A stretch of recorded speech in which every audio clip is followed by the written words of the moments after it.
Good day everyone, I'm Ashley Shane U. Alvarez from UMS 11-7 and I'm here to discuss about the topic of exact interest and ordinary interest. But before that, what exactly is an exact interest? So ang exact interest is based on a 365 days in a year computation. So ang formula daw po nito is interest equals principal times rate times the number of days over 365. So ang next discussion is leap year. Leap years are years when an extra day is added in the month of February, the shortest month. A leap year have a 366 days instead of 365 and only occur every 4 years. So dahil dito, nagkakaroon ng February 29 kada 4 na taon. So note para malaman natin kung ang isang taon nga ba ay isang leap year o hindi. By dividing the year to 4, you will know if it is a leap year. If the answer is whole, then it is a leap year. If not, and the answer is decimal, it is not a leap year. Since we already tackled the year, we will now move on to the days. To determine the number of days, there are two ways. The first is actual time. Actual time is the one that was based on the number of the calendars. So, ibig sabihin, kung ang November ay merong 30, ito lang ang gagamitin mo sa pagko-compute. Kung ang December naman ay may 31, ito rin ang gagamitin mo. Sa approximate time only focuses on 30 days in every month. So, sa approximate time, naka-focus lang siya sa 30 days na gagamitin mo every month.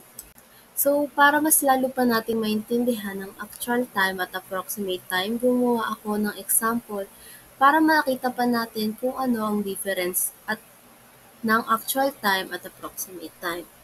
So, ang example dito is, Kenjin borrowed 200,000 pesos from the bank with an interest of 6%. The day was November 24, 2007 to May 17, 2009. Kung ilang days meron ang actual time at approximate time, gagamitin natin ito. So, November 24, 2007. November 2007.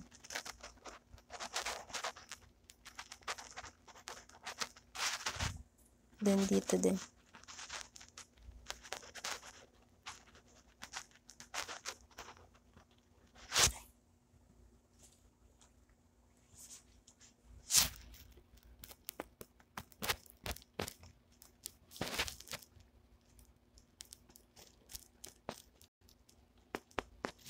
(31) Since approximate time to, 30 ang ilalagay natin.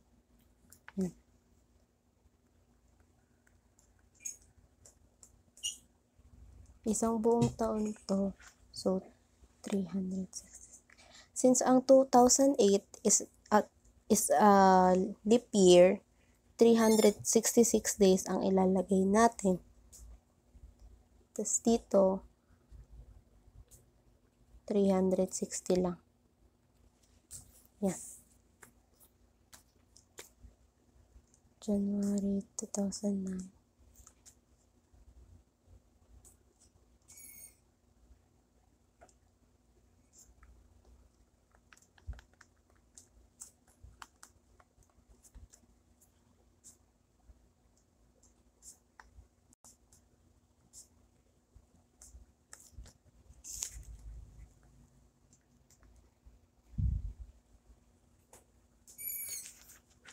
Since hindi na siya leap year, ang 2009, 28 days na lang ang February.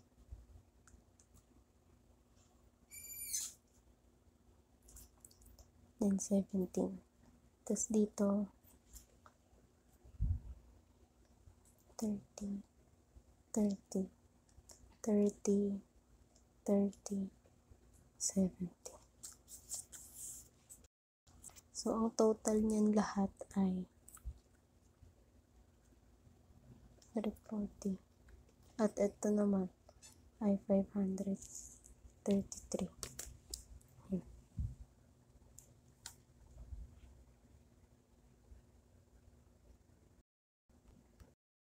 So, para sa example na ito, gagamitin na natin ang exact interest gamit ang actual time at approximate time para malaman o masagutan ang example na sinasabi dito.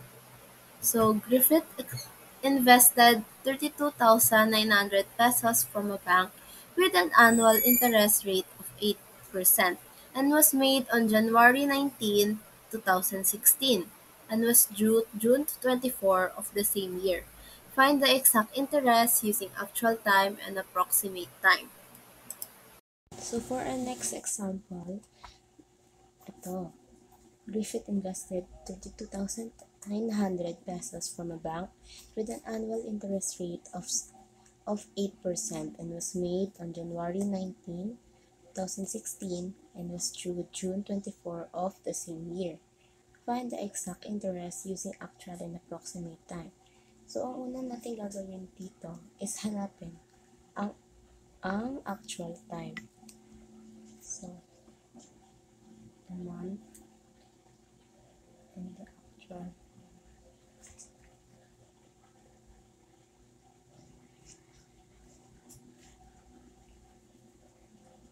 Since January siya, lagay natin January 2016 and ang January is 31 days. So, minus natin siya to 19 para malaman kung ano yung mga remaining days niya. Kaya siya minus dun sa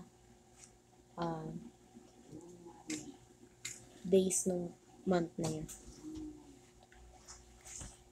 Lagayin lang natin dito.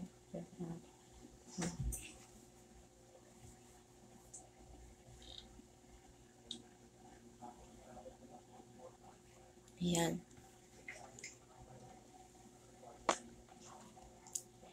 Since hindi naman leap year ang February, ito ay 28, 31, 30, 31. At ang June is June 24, so ilalagay na 24. So, ang total niyan lahat is 156. After nating makuha yan, kukunin naman natin ang mga given. So, ang formula natin is P interest times equals principal times rate times number of days over 365. So, the given is principal is 32,900. The rate is 8%. Since i-divide siya in 100, magiging 0.08 siya. So, for the time is ito, 156.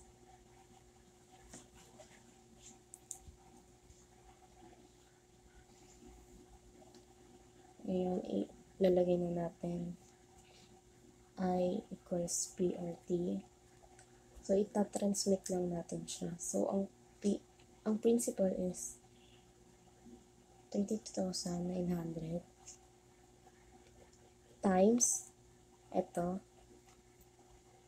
decimal 0.08 times the time 156 over 365. So kung ika-calculate natin siya ngayon, 32,900 0.0.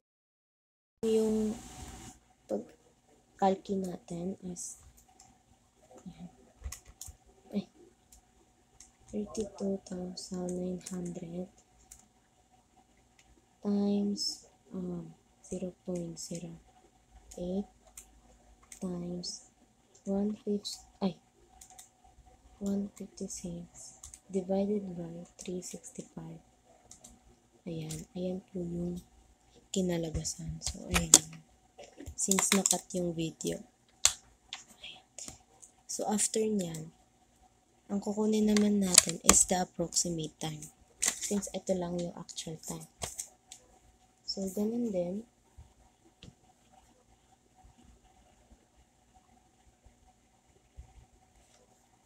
This month.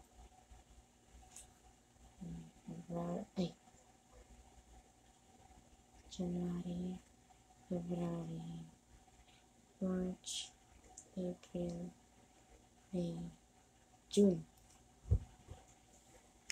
Yan. So, dito naman is,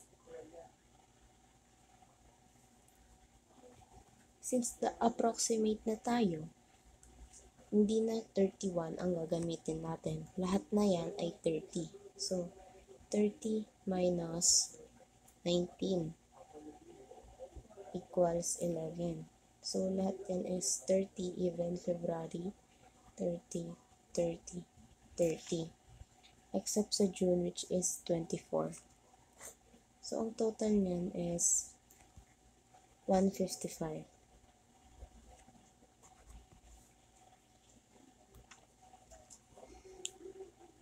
So, same lang din. Kukunin natin yung given,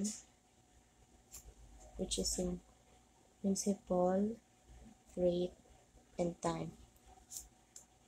So, ano nga ulit yung principal is, ito yung 32,900. 8%, gagawing 0.08. At yung time, which is ito nga, 155. So, for the formula is interest equals principal times rate times time. So-convert lang natin siya into like this. Much like the actual time. 0.08. Pero ito, 155 na ang nasa taas at 365 na. So, ika-calculate natin para mas malinaw kung ano yung tamang sagot. 30,900 times 0.08 times 155 divided by 365. So, ayan. Ayan yung sagot. Ay. Ayan. Ay, basta. Sulat ko na. 1,000. The answer is 1,117.69.86. So, ayan na yung approximate time niya.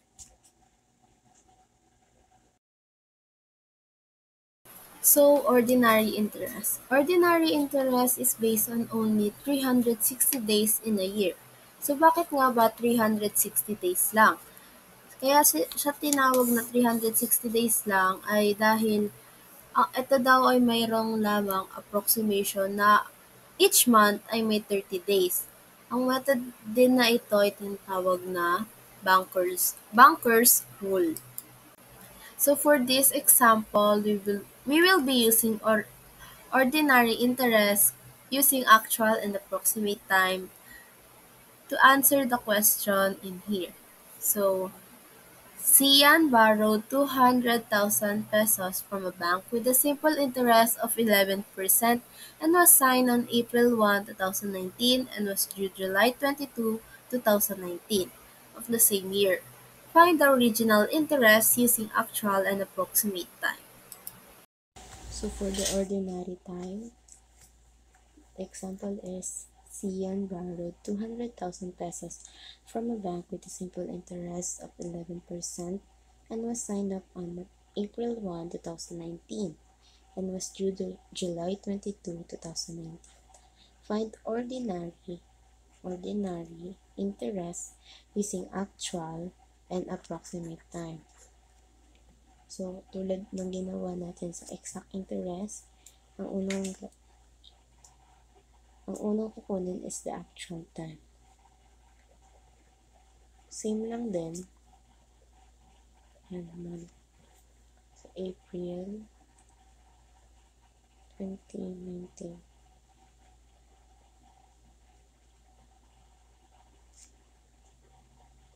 July. So,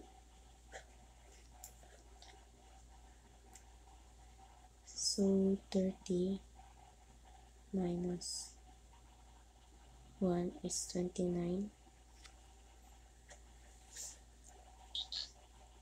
Then it is 30. 13. July is 22. Total is 112. Yan.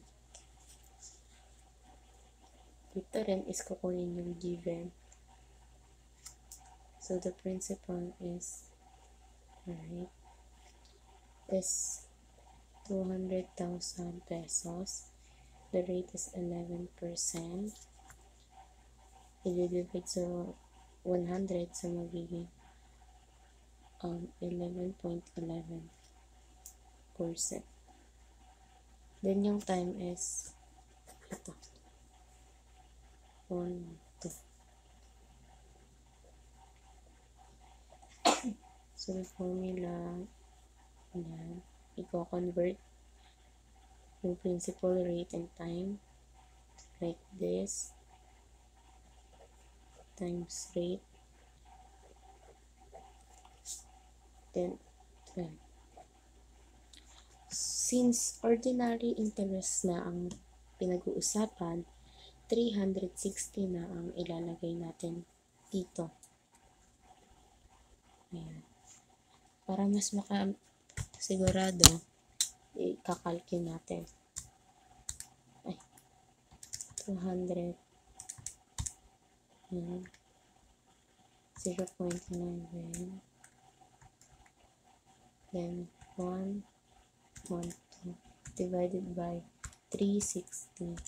And the answer is 6,844.4444.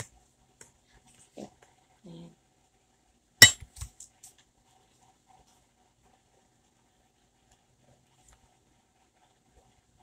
Point 4444. Yeah.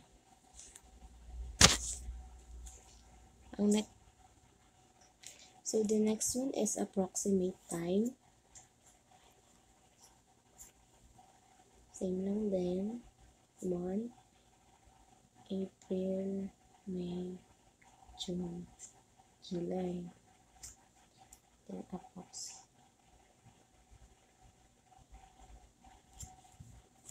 Yeah. So 30 minus 1 equals 29. Since approximate siya is 32, and then 22. Total is 111. The given is principal 200,000, rate 11%, divided by 100, so 0.11. Time is 111.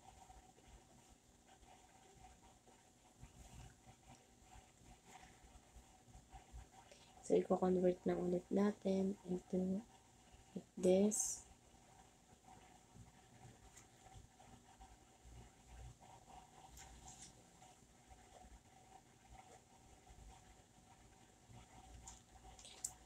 Then, after nyan, i-calculate natin para makasigurado.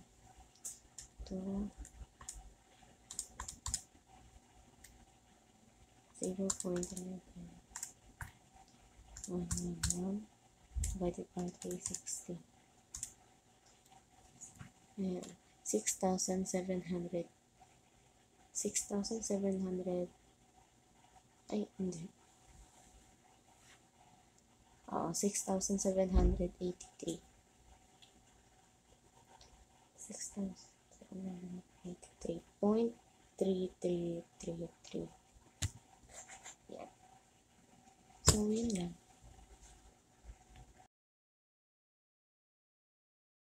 So now that the discussion is over, we will now move on to the activity.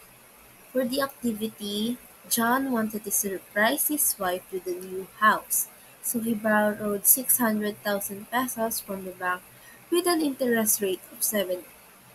Find the exact and ordinary interest using actual and approximate time. Estimate time. So, ang una nating kukunin or isosolve is exact interest using actual time. So,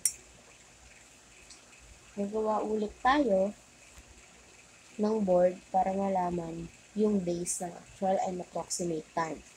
So, dito muna. Dito yung month. Then yung actual. Then the approximate time.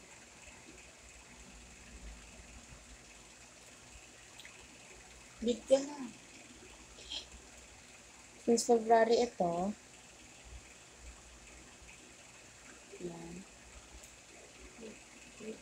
So, 28 minus 15 equals 13. Then, ito is 28 minus 15 equals 13 din. So, February hanggang August, February, March, April, May, June, July, August. So, March is 31, then April, 31, June, 30, then 31 again. Then for August, ito yung 28. Dito rin 28. Tapos itong lahat na to is 30 since approximate time. So, ang total ng lahat is the actual time is 194. While the approximate time is 191.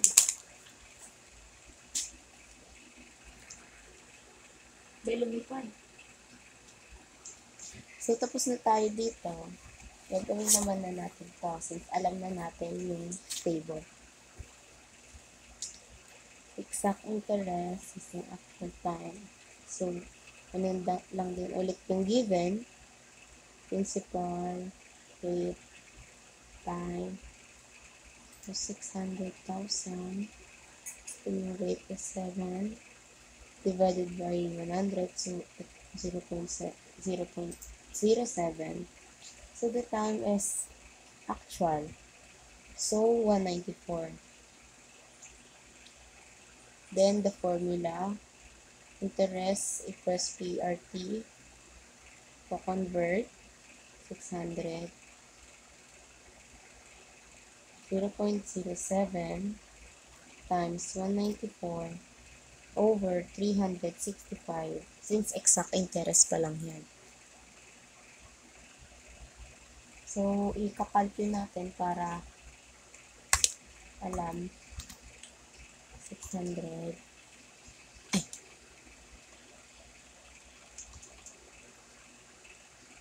0.07 then 194 divided by 365.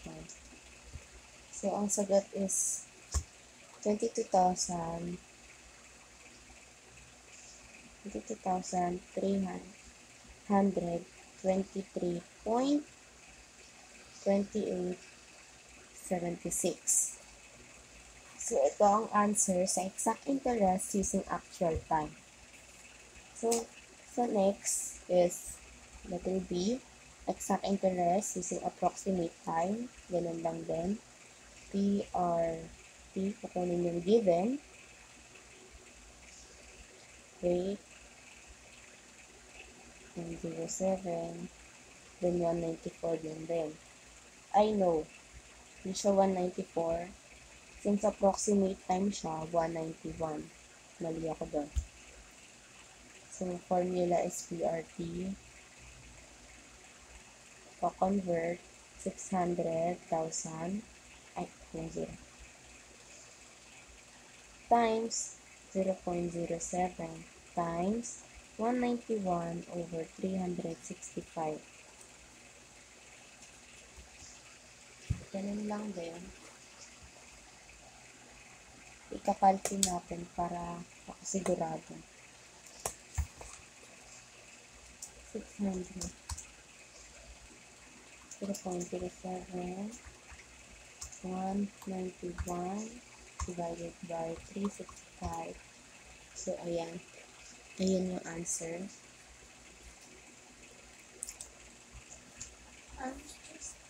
21,978.0821.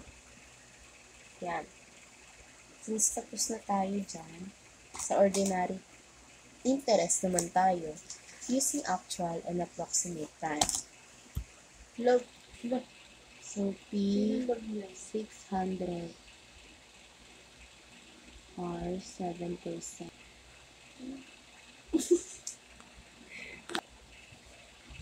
Then the time, ordinary interest na ito, 360 na ang gagamitin. So, ko-convert 600,000 times 0.07 times 194 over 360. Then,